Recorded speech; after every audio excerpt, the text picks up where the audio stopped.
Welcome to Love and Murder. I'm your host Ky, and I'll be joined by host Char. We're back for an all-new season. Let's kick off with a trip to the circus. Lions, tigers, bears, and a lobster family who stays in boiling hot water. But what's really brewing under the big top? Cold-blooded murder. Stay tuned. It's an all-new season of Love and Murder.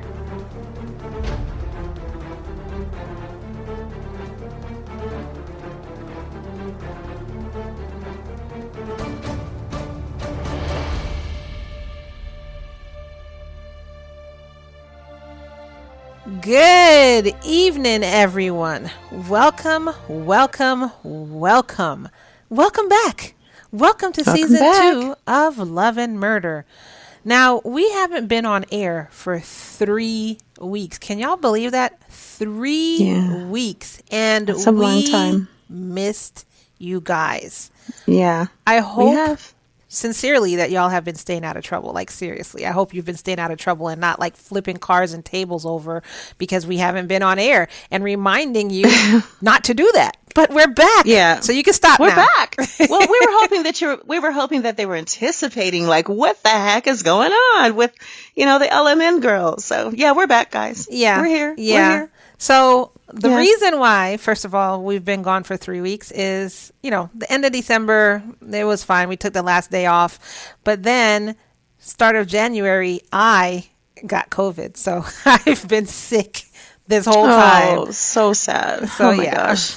Poor Ky. So we're glad you're better. Yeah, thank you. I'm not 100%, but I'm well enough to be back for our fans. So here Yay. I am. So we're going to go through our regular intro. I just wanted to say hello, but you don't want to take up all of the beginning of the show with the intro. So we're going to get to our regular intro, but I just wanted to say we're so happy. We're so happy to be back. And like I said, we missed y'all and I hope y'all missed us, but we're here now. We're back for our weekly podcast. Yay! Nobody panic. That's my favorite thing to say. Nobody panic. Yeah. So, as we usually start, welcome to a new episode of Love and Murder, the weekly true crime podcast discussing relationships gone terribly wrong. And when I say terribly wrong, Char, what do I mean? She means dead wrong. Dead wrong. Dead wrong. I am your host, Ky, and like I said, this is my co-host, the illustrious, the gorgeous, the beautiful. Hello, it's me, and I'm back for 2022, another amazing season. Our show discusses true crime cases told in the form of a story with mystery, suspense, and a little bit of humor sprinkled on top. Check out our podcast on Apple Podcasts, Stitcher, or wherever you get your podcasts. As I remind you, we are everywhere. Follow us on social media. The links are in the show notes below, but will be said at the end of the show because, I don't like to take up the beginning of the show with all that. There's too many to list, Ky. We're everywhere, literally. Yeah.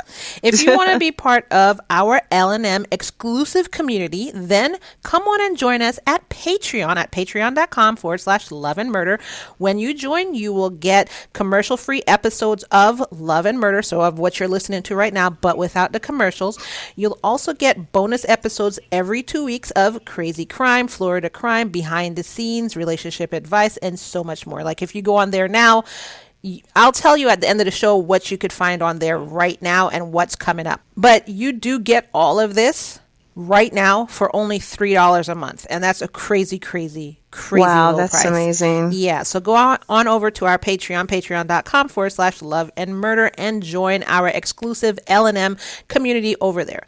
Now, if you've listened to our show, or, even at the end of this episode after you listen to our show, if this is your first time and you like it, please head on over to Apple Podcasts and rate us 5 stars. But you know what? You can also rate us on Spotify now, too. All you have to do is download the app, listen to the episode, and you could actually rate us there as well if you're not on Apple Podcasts. What you can do is you can say whatever you want in the description, either on Apple or on Spotify, and, just rate us. It helps bring us up in the charts and helps everybody else be able to find us as well. And you will get extreme gratefulness from us as well. So the easiest way that you can rate us is to go to www.murderandlove.com. That's love and murder backwards, murderandlove.com. And you could just choose rate us in the menu above. So first off, if you missed any episode of season 1, no worries. It's still there. But I want you to be able to catch it while you can, because soon season 1 will only be available to our Patreon subscribers. So, yes, right now you can go back and listen to everything that's there. And actually on our Patreon, which I told you already is $3 a month, this week's bonus episode is we're going to be doing an interview reading of Seth Prevecki. So last time I did an interview, you can look on our Facebook group. You can hear the interview there. I read off an interview of somebody else. You can look in our Facebook group. But this time we're going to be doing the interview reading of Seth Prevecki. And if you don't remember him, listen to our last episode of 2021, episode number 39, and you'll find out all about him and his crime and everything like that. Speaking of what we did in December, I did the countdown shows in the spirit of counting down to 2022. So if you missed that, check out episode 38, which was called 5 Delusional Parents and Their Murderous Kids, and episode 39, which was the end of year countdown, which was 5 kid murderers. And I'm telling you right now, that episode was insane. Whoa. I actually heard one of our stories. I was listening to True Crime yesterday, and somebody I was listening to the story. I was like, that sounds familiar. And I was like, oh shoot, right. I did that episode already.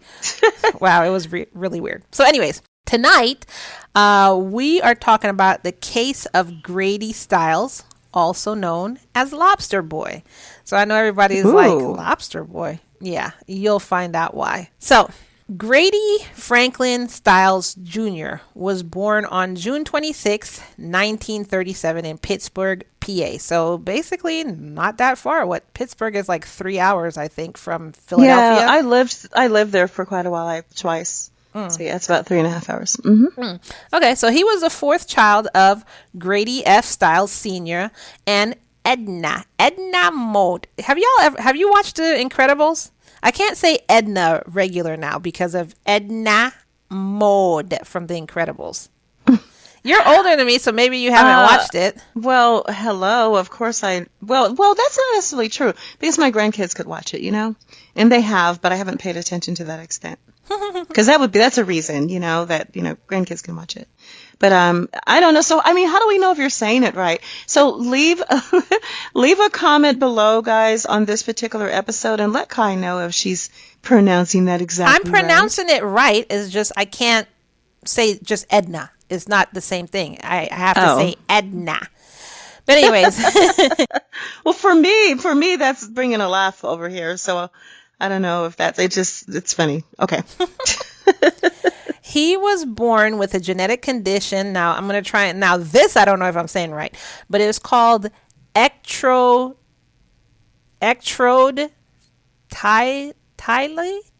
I don't know.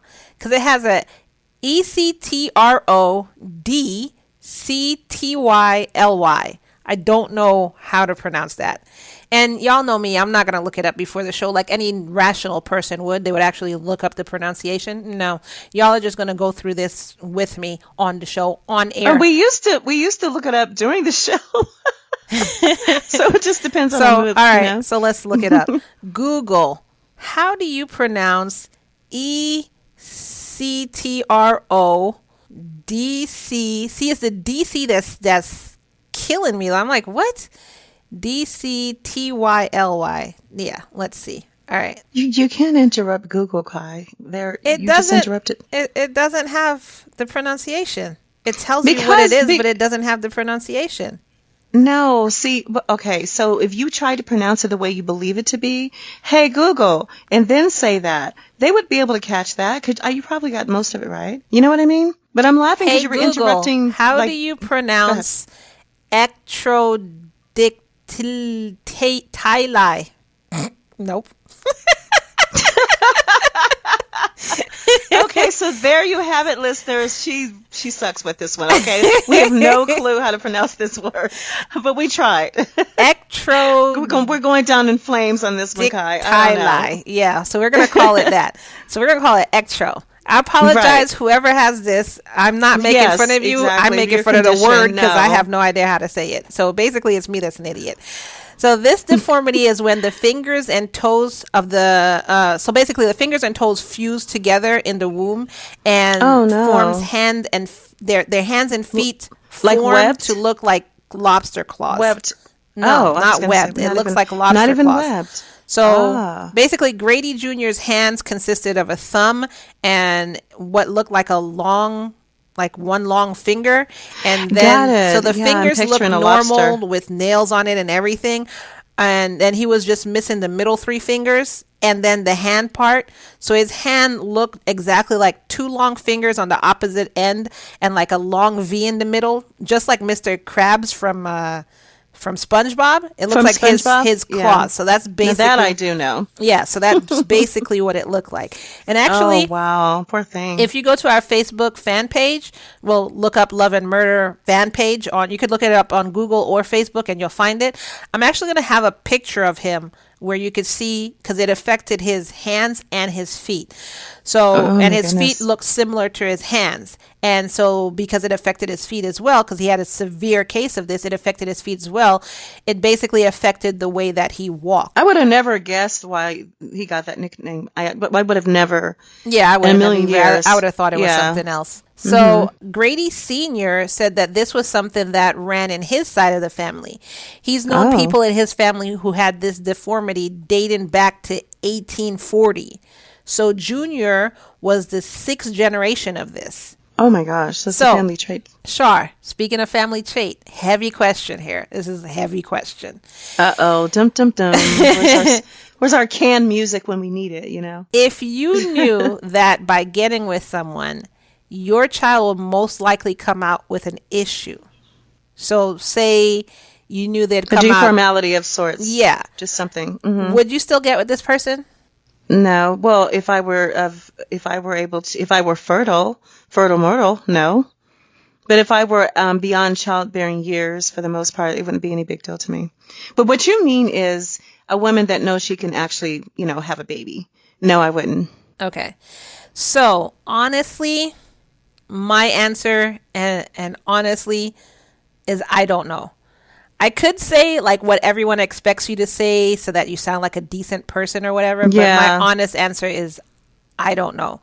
Because Okay, you sound like a very decent person because I just literally said absolutely not. I mean, So but that's you're- your prerogative. You don't have to. That's definitely your Okay. prerogative.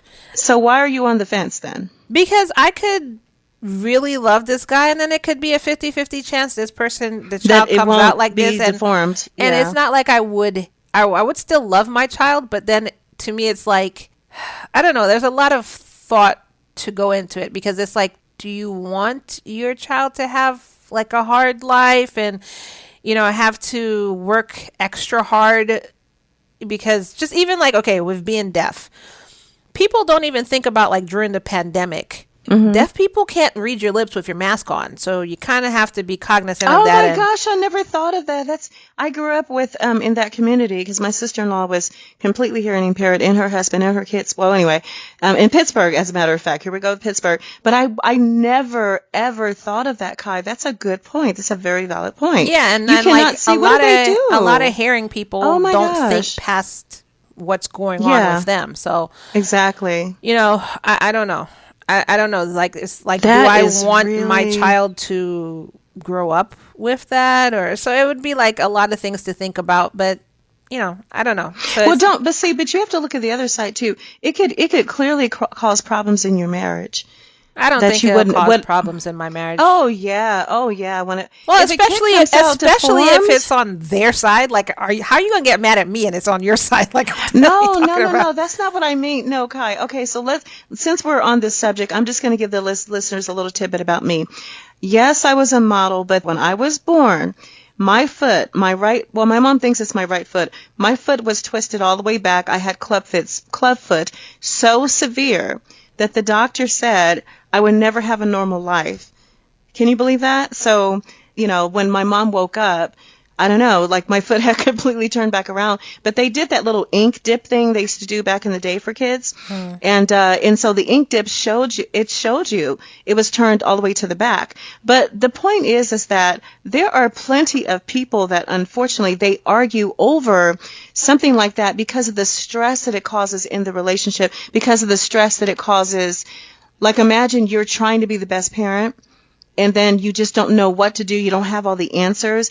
It can cause all types of disagreements, fights, resentment. I mean, because you know how I know that?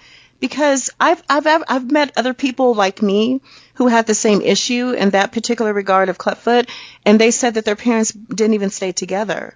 But I've also seen other examples on television and magazines where it just usually doesn't work because it's so much stress.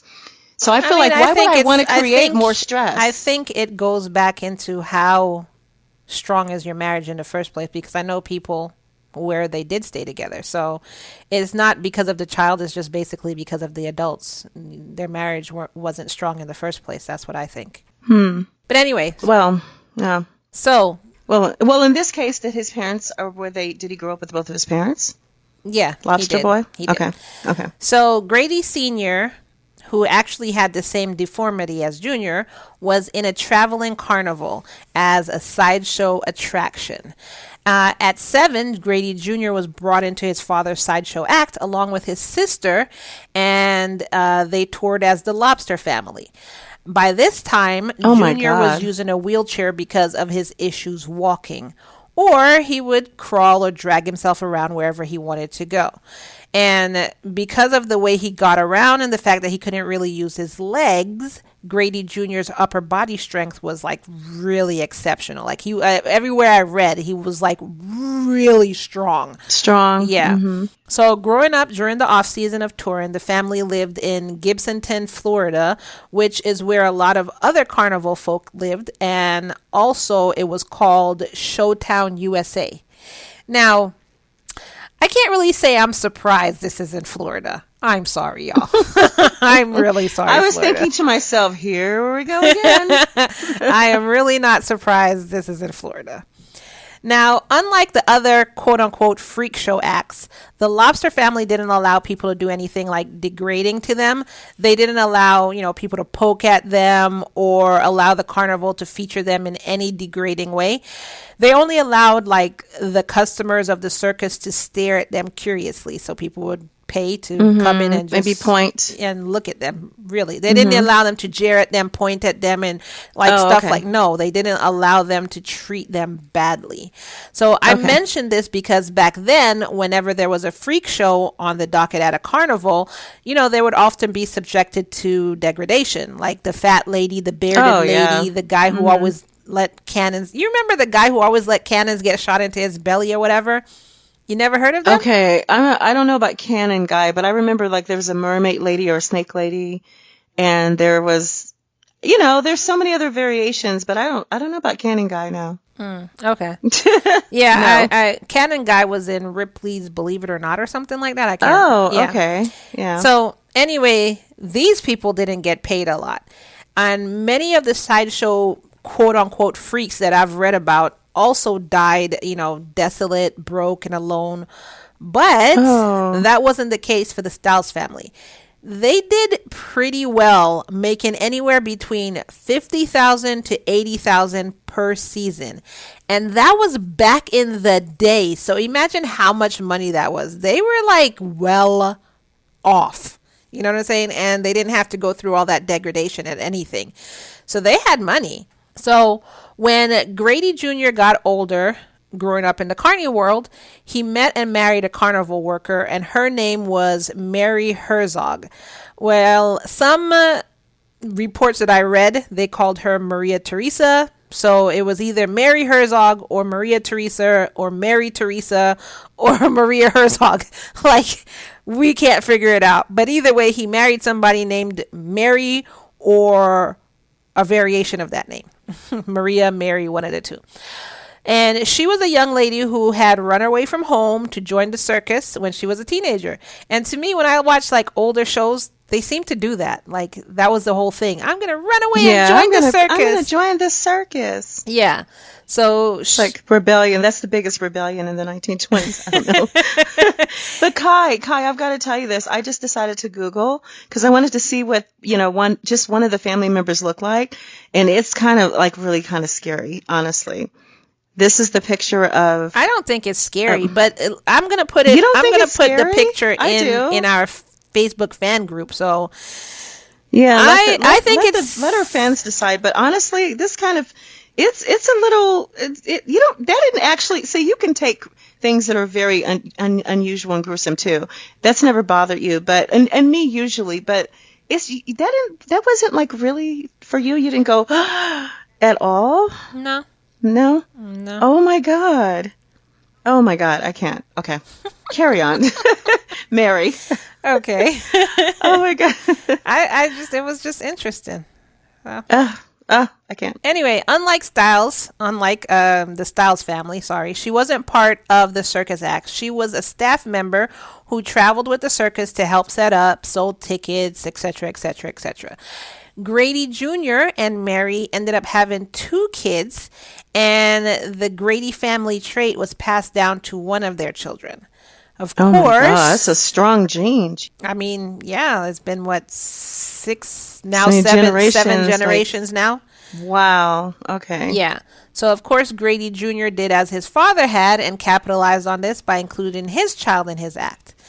Mm-hmm. Before and during his marriage, Grady Jr. was an abusive alcoholic with anger issues. Now, I have a question. Do you think his anger stemmed from his deformity and the fact that he grew up in a quote-unquote freak show? Absolutely, I think so. See, this goes back to my answer. When you asked me, would I, marry someone if I knew that it's a possibility that the child can have a specific birth defect?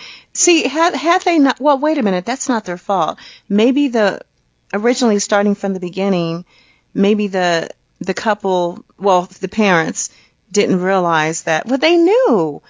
I still think this is all about decisions. I think it's all about decisions that you make can hurt, for future generations. I think it has a lot to do with it because that can cause depression, confusion, a lack of self-identity. I mean, just imagine how many different adjectives are on top of that. Yeah. That you're walking around every day like, what's wrong with me? Yeah. And then my family, then you feel a little guilty about your own family. Like, then you have your kids. Oh my God. He basically just wanted people to accept him for him.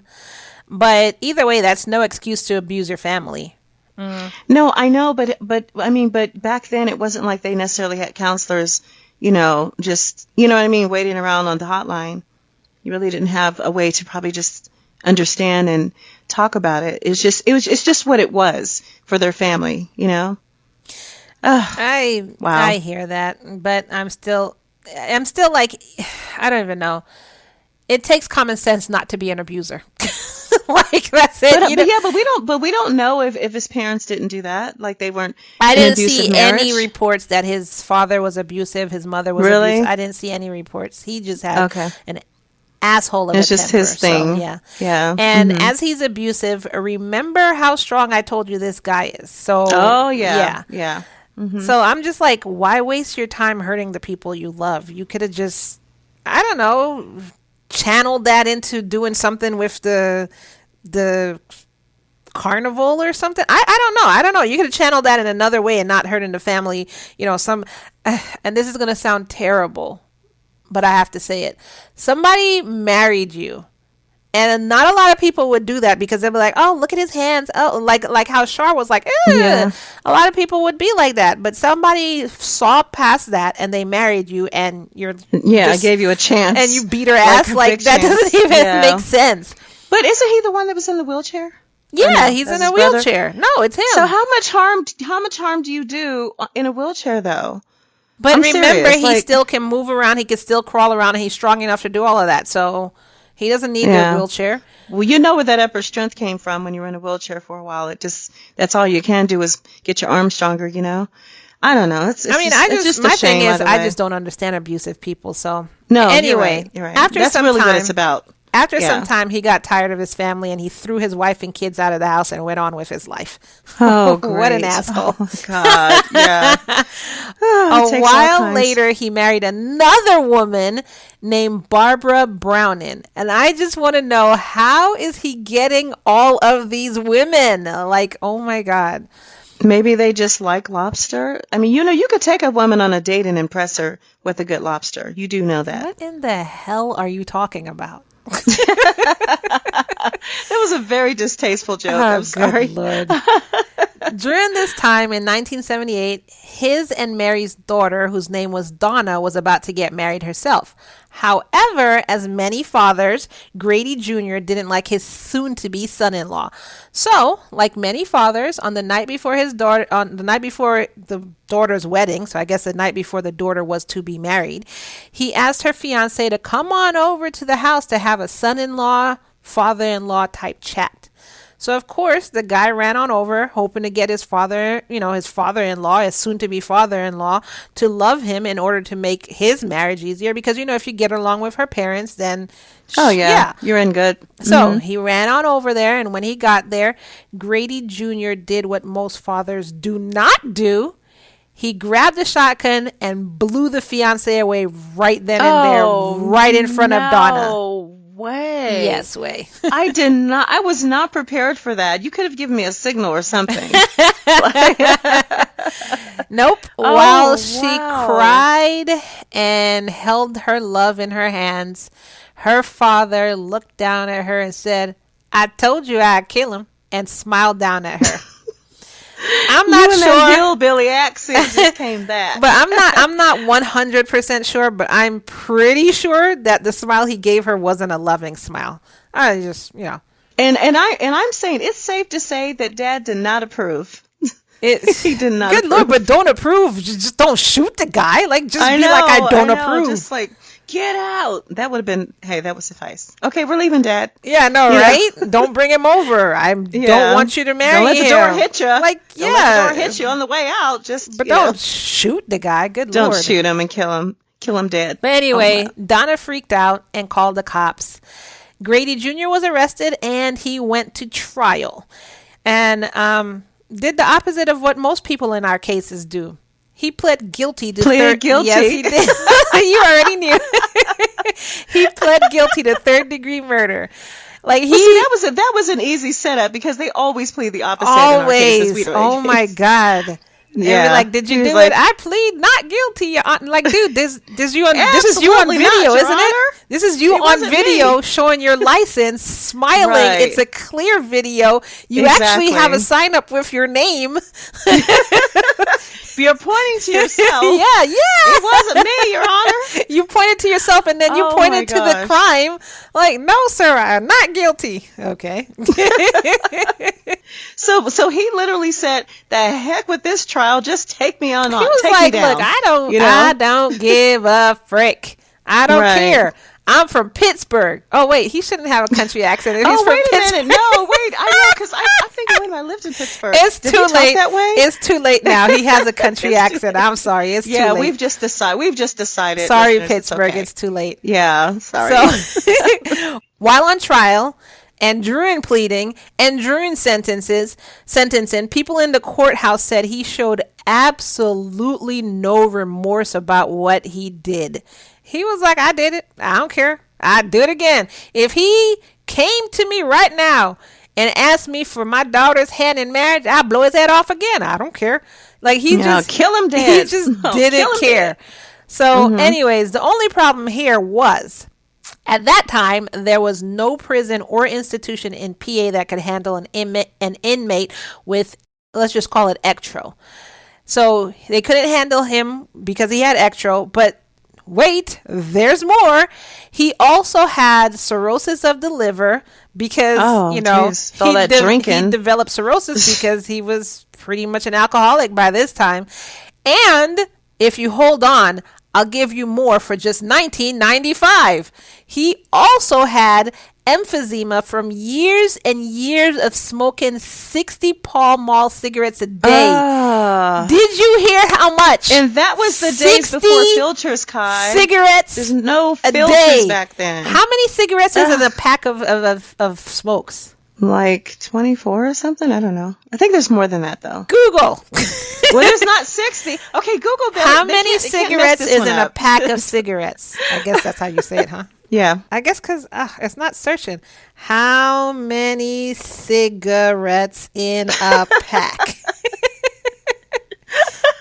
20 cigarettes. Oh well, my I said 24, God. He was smoking packs a day. 3 packs a day. I thought maybe I thought means. 60 was like maybe in one pack, but he was smoking. No, 60. Ky, why would they give you 60? I don't know anything about cigarettes. Who's that generous though? Think about it. I mean, yeah, I didn't even think about it that way. You're right. Oh my God. Oh my God. He's what we call a 3 packs a day. A chain smoker. Just can't stop. Can't stop. He had ectro. He had cirrhosis, and he had emphysema. And basically, the prisons were like, I don't know. The infirmary is just scratching their head. Like, he's going to be in here a lot. Yeah, I don't know what to do with him. So anyway, in 1979, he ended up only being sentenced to 15 years probation on house arrest. You got to be kidding. They really didn't know what to do with him. They didn't know what the F to do with him. So they were like, just go home. I don't know what to tell you. He killed somebody in cold blood, premeditated cold blood, and all he got was 15 years house arrest. Well, I don't think it was premeditated. We didn't know that. It was premeditated. Why? No, he told the dude to come over. He told his daughter, I told you I was going to kill him. That was all premeditated. What are you talking about? Premeditated. Yeah. That's terrible. So that is beyond. So check this. It gets better. While all of this is going on, Grady Jr. and Barbara had 2 children together. What? Yes. A little incest going on? No way. What? He got remarried. You forgot? He kicked his wife and kids out, then he got remarried. He kicked the first wife and kids out. Yeah. And then while all of this is going on, his wife gave him 2 kids. Like, instead of being like, you're a crazy bastard, I'm leaving. No, she popped out 2 kids. I'm just going to give you 2 more skillings. Yeah. And then one of them was a daughter who also had ectro. Wow. So, yeah.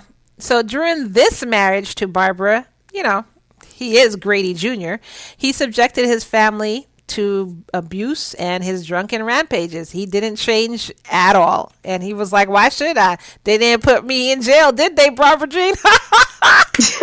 Come here, let me hit you. Well, no, the second wife should have definitely talked to the first wife. See? I mean, I think by the first time he hit her, I would be out. I'm like, oh, you're that kind of person. No, and he's hitting you with that lobster claw. Are you kidding me? That might be a worse fate than just someone just, smacking you across the hand with, 5 fingers. I mean, I don't know how, but I guess to you, because you'd just be grossed out by it, I guess. Like, I don't know. Like, oh, here it comes, that lobster hand in my face again. Such an asshole. Anyway, I am kind of an asshole. Anyway, after a while, Barbara was like, bump this. She took her kids and she divorced Grady Jr. After all of this went down, Donna, which was the one who, he just killed her fiance, since I have to remind you who everybody is. I know. Donna never spoke to her father ever again. However, her mother, who apparently got the hots for the abuse, alcoholism, and blatant disrespect, decided like, hey, hey, Grady, So in 1989, she got back with Grady Jr. Oh, talk about dysfunctional family issues. This is crazy. Oh. Anyway, Grady Jr. had promised her that I'm all better now. I won't abuse you anymore. Yeah, I know I threw you and the kids out and I left you to fend for yourself, but, that was the old me, baby. You know, remember that one day in the park where we held hands? You remember that? That was a good day. We can have many more like that. Just come on back to me, Mary. Just come on, baby. I love you. And on and on and on with what abusers always say. They promise you to get you to come back. They always do. Yep. Every time. So after this sweet talking and rubbing his lobster hand through her hair, and murdering their child's fiance and being married to another woman, having kids with her and beating them. And Mary was like, you know what? I think you'll change. I really think this is the time that you can change. Because I love you. And it's always that. Yeah. So even though the other woman took her kids and left you, yeah, I'm a coming on home. I'm a come on back. Yeah. And they got back together and moved to Gibsonton, Florida. So that's when. There it is again, yeah. Florida. Of course they would move there. Of course. Florida. Oh, sorry. I was about to sing a song from another show that I watched. Song. I was going to say, but we actually need a No, this show that I listened to, it was Kevin and Bean back in the day on K-Rock. Oh, they have a Florida song because they had a Florida segment. It was like Florida. Yeah. Florida. I can't sing it because it belongs to another show. So anyway. Yes. Okay. Yeah. So Grady got back on the road working with the carnival, and he brought his son and his daughter with him. So remember, they both had the Ectro. And they continued the tradition of the Lobster Family that his father had started. So on the family front, of course, with all the signs shining brightly in Mary's face like a club spotlight, Grady Jr. didn't even remotely change. In fact, the fact that he got away with murder and everything like that, he actually became worse than he was before. He beat his wife, he beat the kids, he drank and just was crazy abusive. Wow. He constantly threatened to kill her and the kids and just end it all. And his favorite pastime was choking Mary within inches of her life. He sexually abused her, and sometimes she would even wake up from sleep with him holding a knife to her throat. What in the actual... What's going on here? I mean... One time, when Mary said she wanted a divorce, Grady Jr. tried to smother her with a pillow. My God. It went from bad to extremely like, oh my God, run! Like, oh my God. In 1992, Mary decided that she'd had enough of his abuse and decided to take matters into her own hands. She recruited her son from a previous marriage, whose name was Glenn Jr., to help her find someone who was willing to commit murder. And what I'm actually noticing is there sure are a lot of juniors in this case. Have you noticed that? Yes. Everybody's a freaking junior. I did. Mm-hmm. Wow. Anyway. I guess they ran out of salutations at the end of a name. They could have just named them not junior. Like, yeah. But my thing is, which junior are you talking to? I mean, no. You know? No, but Glenn was for a previous marriage of hers, so it wasn't. Yeah, this wasn't Grady's son. So he was named after her ex-husband. Oh, on the other side. Yeah. Mm-hmm. So anyway, Glenn brought her this 17-year-old kid named Chris Wyant and told her that he was with a gang. He actually was a sideshow performer with the carnival, though he wasn't in a gang. Carnival gang, I'm so scared, you know. You don't know, man. You don't know. You don't know those clowns, do you? And, Mary was like, basically, that's good enough. And she paid Chris to murder Grady Jr.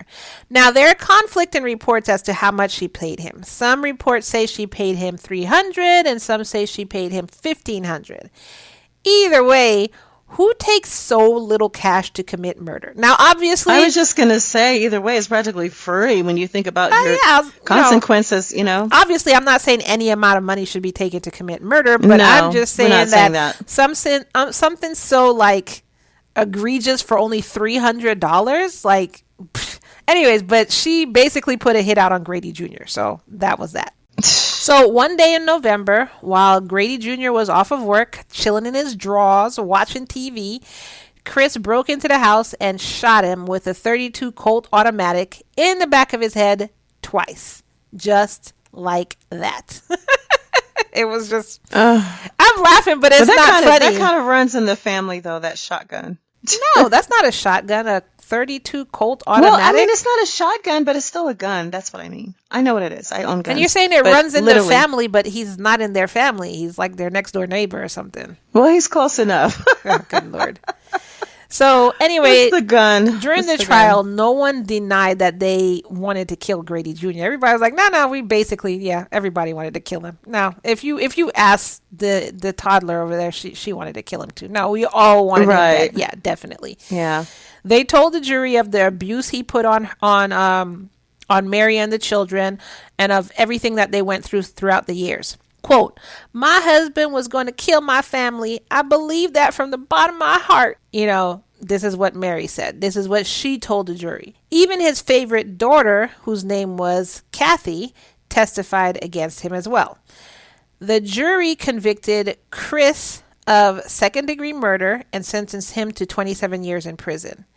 Harry was sentenced to life in prison for his role as the mastermind, even though his mother tried to get him to take a plea bargain. He said no, and he got this sentence. Mary was sentenced to 43 years for conspiracy to commit murder.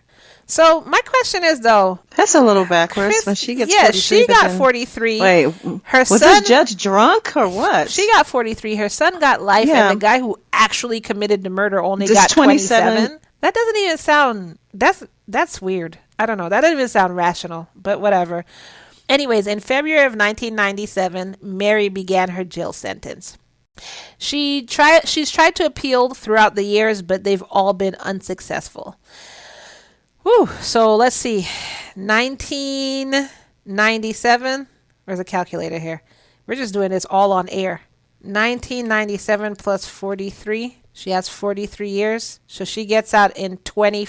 I'm the worst mathematician on the show, so. She gets out in 2040. So that's what, 18 more years? That still doesn't make sense. Well, she gets out in 18 more years. When was she born? Did I even find where she was born? No, I don't even know if we mentioned that.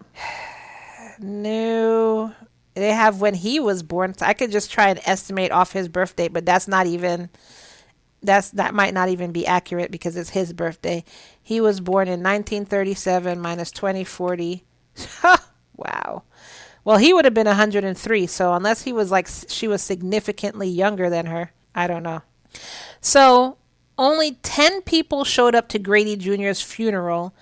And on top of that, the funeral home couldn't find anyone who was willing to be pallbearer. That's how much the family and the community hated him. Hated them. Now listen to why the community hated him.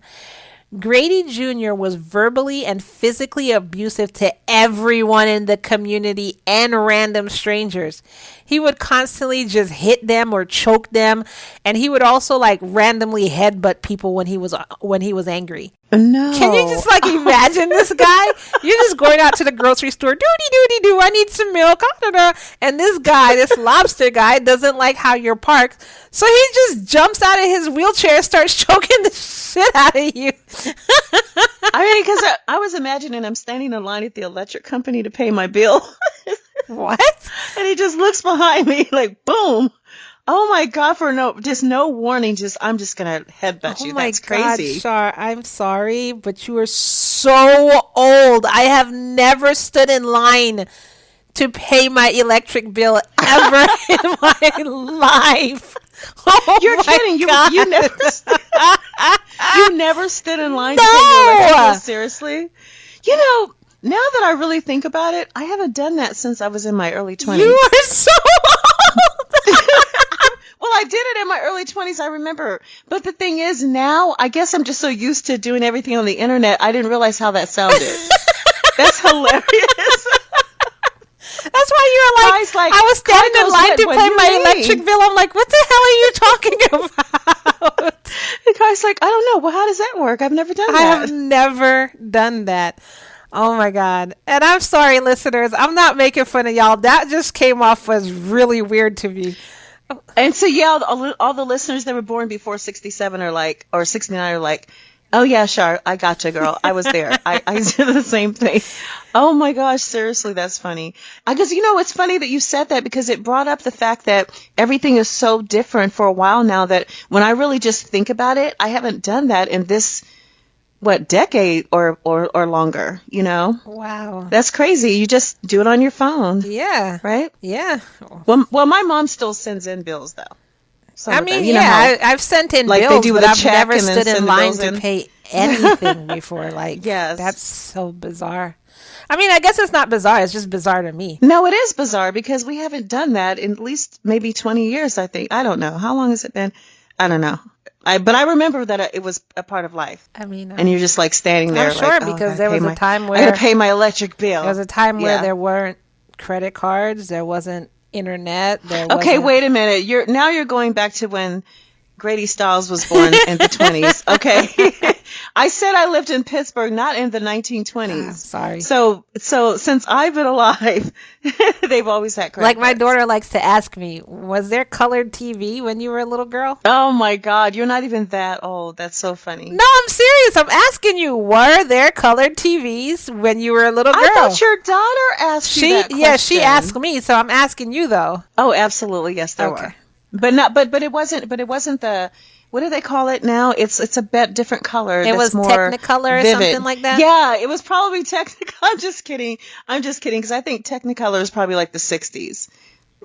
Yeah, my daughter, she always asked, was there this? And I'm like, how old do you think I am? Good Lord. Right. Did you have cars? If you don't get out of my face. Mom, did you ride a horse and buggy? Oh my God. This child. Anyways, so Grady Stiles the third, because you can't think of any other name in the family, but Of course. Grady Stiles the third disputes that Mary had Grady Jr. murdered. According to his story, Mary and Grady Jr. were arguing, and she'd said something needs to be done. She said, quote, something needs to be done. And he said Glenn heard this and went over to a neighbor's house, which was Chris, and repeated what his mother had said. After this, and out of his own volition, Chris came into the house and shot Grady. And basically, that's what Mary's son said happened. But let me tell you exactly what he said. This is exactly what he said. Quote, what actually happened was my mom and my dad had gotten into another fight as usual, and my mother had made the comment that something needed to be done. My brother had overheard that and went to the neighbor's kid and told him that something had to be done.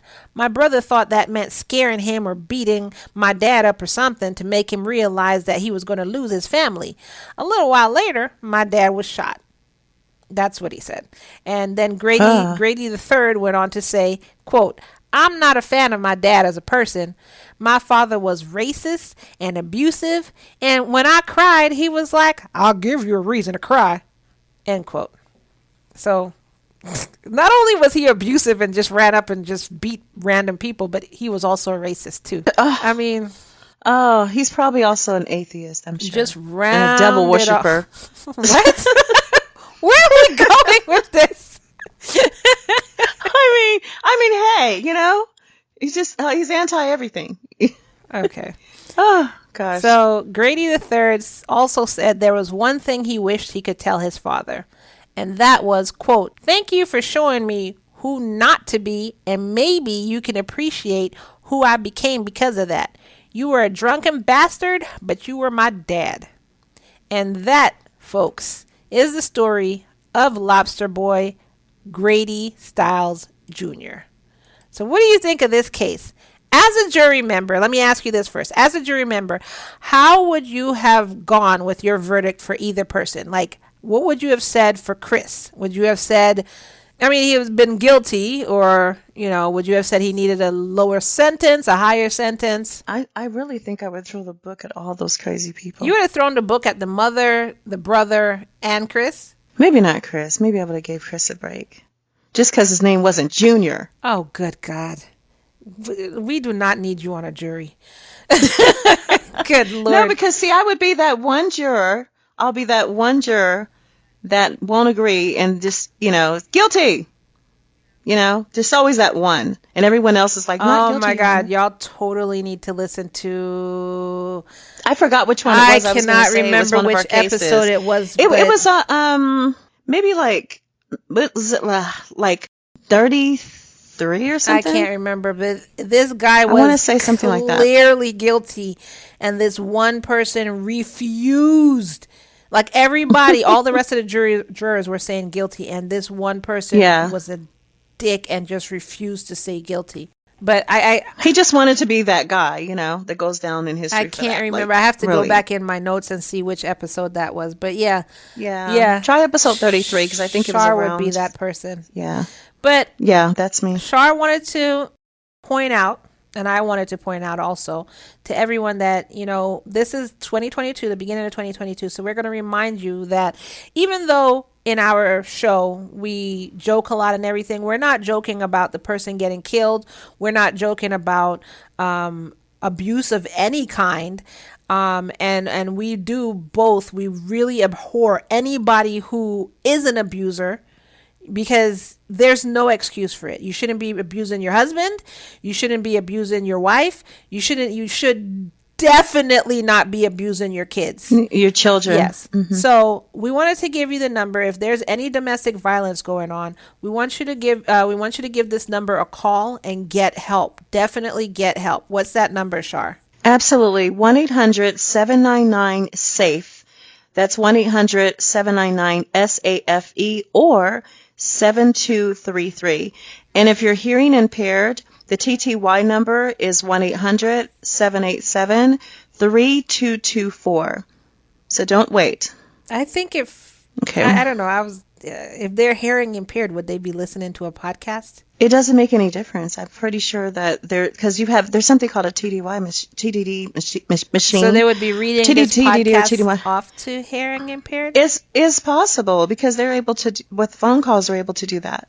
It's like a translator. Huh. I'm not trying to sound insensitive, people. Like, I don't know. I try to be as sensitive as possible, but I still don't know everything. So... Well, yeah, because think about when they watch a hearing impaired person watches a movie. Right, they have but the it has option for closed captions and caption. stuff. But our podcast doesn't have captions. Yeah, but how do we know that doesn't? There's not a way to translate. Or like somebody is not translating to them. Yeah, okay. I get it. Let us know in the comments below if you know anything about this. If you know anybody who's hearing impaired and they listen to podcasts and how it works, that'd be very interesting to know. Yeah. So. Because we want everyone to be able to enjoy our crazy antics, right, Ky? Yeah, definitely. I would love to be able to know that our show is reaching everyone, and then like, what do I need to do to be able to help someone who's hearing impaired listen to our show? I mean, we're already on YouTube, but I don't know if it does have captions on there. I would have to look. Well, it poses a good question. Yeah, I would have to look. I know if you go to our website, www.murderandlove.com, you could find a whole transcript there, so you could definitely just read our show. So I've done that for people who wanted to just read the show instead of listen to it. So there's that. So I don't know. Anyways, if you like this episode, go to Apple Podcasts or go to Spotify. And on Apple Podcasts, you're going to hit that purple button and give us 5 stars. On Spotify, you're going to download the app, listen to the show, then hit rate and give us 5 stars. And on both platforms, you can say whatever you want in the description, but this helps bring us up in the charts.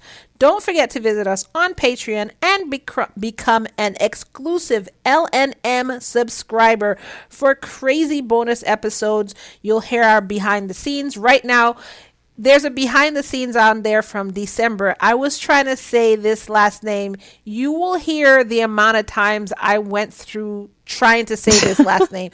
And every month we'll put our bloopers together and we'll put that in our Patreon from all our episodes. We'll put it in our Patreon and you'll get to hear the bloopers from that month. You'll hear the bloopers from this month. It's stupid crazy. Anyway, so you get all of that for just $3 a month. You get, what else do you get? You get commercial-free episodes of Love and Murder. You get bonus episodes every 2 weeks. So this week's bonus episodes is I'm going to be reading off an interview from one of our murderers. He gave a long interview, so I'll be reading that off in our Patreon. Wow. And the last, I can't remember what the last bonus was, but if you go to Patreon, www.patreon.com. Yeah, they're all listed there. / Love and Murder. Become a subscriber of only $3. And now is the time to get in, because after a while, that $3 is going to go up. So you want to get in now. And, become an exclusive member of Love and Murder. Follow us on social media. That's facebook.com/relationship crime, Instagram at Love Murder Podcast, Facebook fan group. Search for Love and Murder fan page. You could search that in Facebook. You could search that in Google. Either way, it brings you right to the page. And also, our merch. We have true crime merch and we just have regular merch. Like we have Stay Sexy, Don't Get Murdered. We have merch with our Love and Murder logo on it. We have True Crime Queen. And then we just have regular merch like Queens Are Born in December. And I need to get one out for January, actually. And do you know what was really cool? Were the stretch pants. Can't remember the... did I say stretch pants? I've aged myself. I've aged myself again twice Lord. in one episode. No one calls them that sharp. Anyway, the leggings. Yeah, definitely the leggings, but they're really cool. Yeah. I don't remember what they said, which logo or we which have a bunch of stuff on the leggings. Different. They're various. We have they're Love just various, and I Murder. guess. We have True Crime Queen. We just our leggings. It'll be like whatever color you want, and then on one leg it'll have the logo you can or the saying or you can whatever. choose. Yeah. Yeah. Mm-hmm. So if you want to check out kind of what we have this whole week, I'm posting. Each day I post one design from our merch shop on our social media. So just go ahead and follow us on social media and you'll be able to see that. And if you want to buy, just go to our website, www.murderandlove.com. That's Love and Murder backwards, www.murderandlove.com. And just in the menu above, hit on our shop. So you can find what's in our merch shop right there easily. Also, a free and easy way that only takes you about maybe a minute to do to support us is by just simply sharing this episode. Go ahead and hit share on this episode and share to your social media, share to your Instagram, share to your Twitter, share to your Facebook, wherever you're on social media. Also, you can go ahead and send it to your friends in text message and WhatsApp. You can send it in an email. You can send it by fax. You can send it by Falcon if you're as old as Char. Just, carrier pigeon, drums, do-do-do-do-do. Well, when you said fax, I was like, okay, does anyone do that anymore? Because I was good for a While fax. you're standing in line paying your electricity bill, you could be talking to the person behind you about our show, whatever you want to do. But anyway, that is our show. Thank you so much for joining us for season 2. Next week's episode is gonna be crazy. We're back to our love triangles next week. So stay tuned. Those are always juicy. But I know y'all missed us saying this and reminding you of the happiness that you should have and bring into everybody else's life. But always remember, y'all, it's all love. And no murder, y'all. Goodbye. Thanks for joining us. Happy Peace. New Year.